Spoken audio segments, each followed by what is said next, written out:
नमस्कार. अच्छा, अशी कल्पना करा की एक असा अदृश्य मदतनीस आहे जो आपले आयुष्य एकदम सोपं करतोय, आपल्या सगळ्या आवडीनिवडी ओळखतो आणि आपल्याला धोक्यापासूनही वाचवतो. नाही नाही, ही काही सायन्स फिक्शन कथा नाहीये. हे तंत्रज्ञान आज आत्ता आपल्या सगळ्यांच्या सोबत आहे.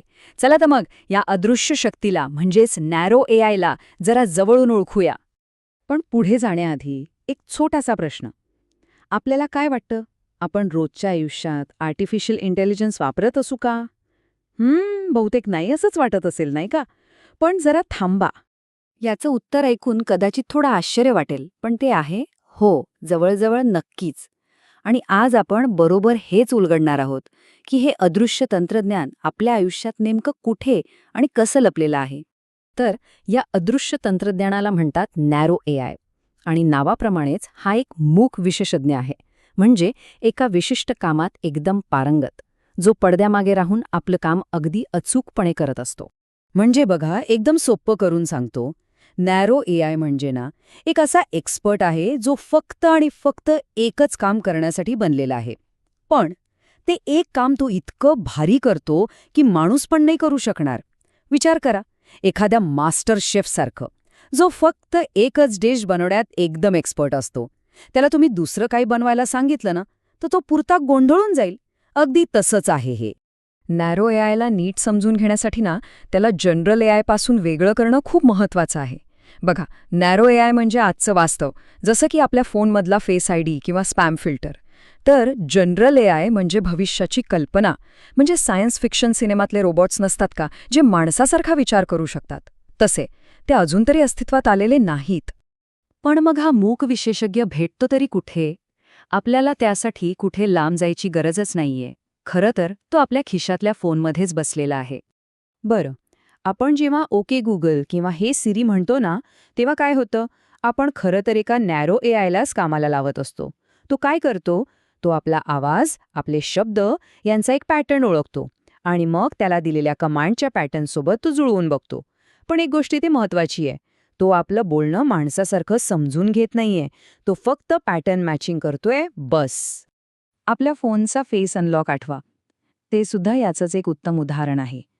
आपल्या चेहऱ्यावरचे हजारो पॉइंट्स जोडून तो एक युनिक डिजिटल पॅटर्न तयार करतो. आणि प्रत्येक वेळी आपण फोन अनलॉक करतो ना, तेव्हा तो स्वतःला फक्त एकच प्रश्न विचारतो. समोरचा पॅटर्न माझ्याकडे सेव्ड असलेल्या पॅटर्नशी जुळतोय की नाही? जुळला तर अनलॉक, नाहीतर नाही. इतकं सोपं आहे त्याचं काम. आता फोनच्या पलीकडे जाऊया.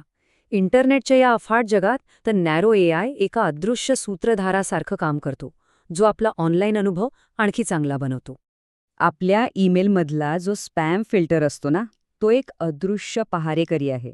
हा नॅरो एआय जगातल्या कोट्यावधी ईमेलचं विश्लेषण करून धोकादायक शब्दांचे, लिंक्सचे आणि कोण पाठवतंय ह्याचे पॅटर्न शिकतो. आणि त्याचं काम काय? फक्त एकच, येणारा ईमेल इनबॉक्समध्ये पाठवायचा की स्पॅम फोल्डरमध्ये. नेटफ्लिक्सवर पुढची सिरीज कोणती बघायची याचा विचार करतोय? थांबा, कारण नॅरो एआयने आपल्यासाठी आधीच एक यादी तयार ठेवली आहे.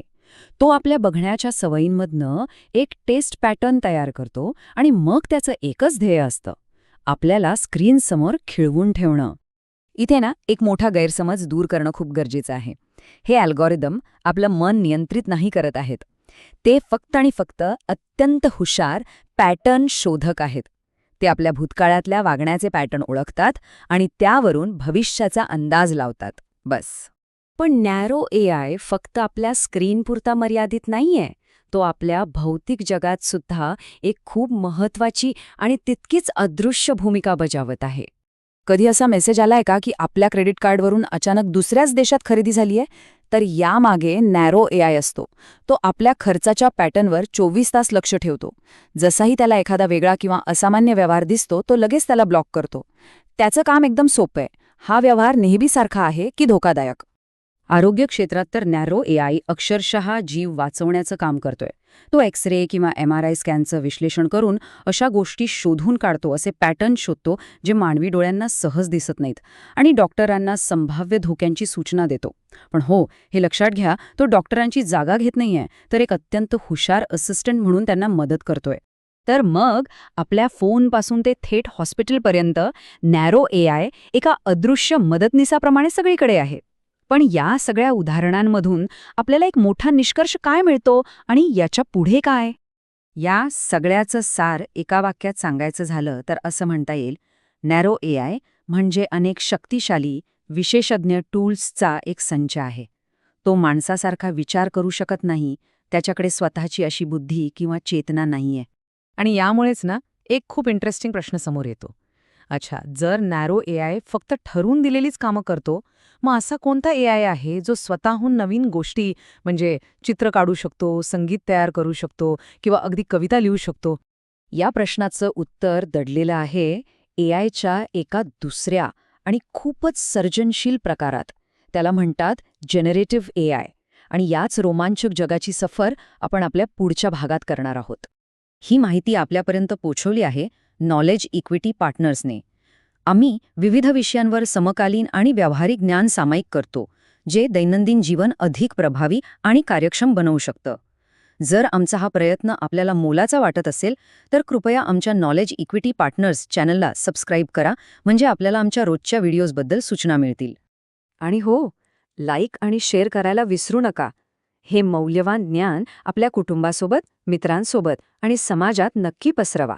चला, मिळून ज्ञानाची आस नेहमीच उंच ठेवूया. आणि हो, जनरेटिव्ह AI बद्दल जाणून घेण्यासाठी भाग 5 बघायला विसरू नका.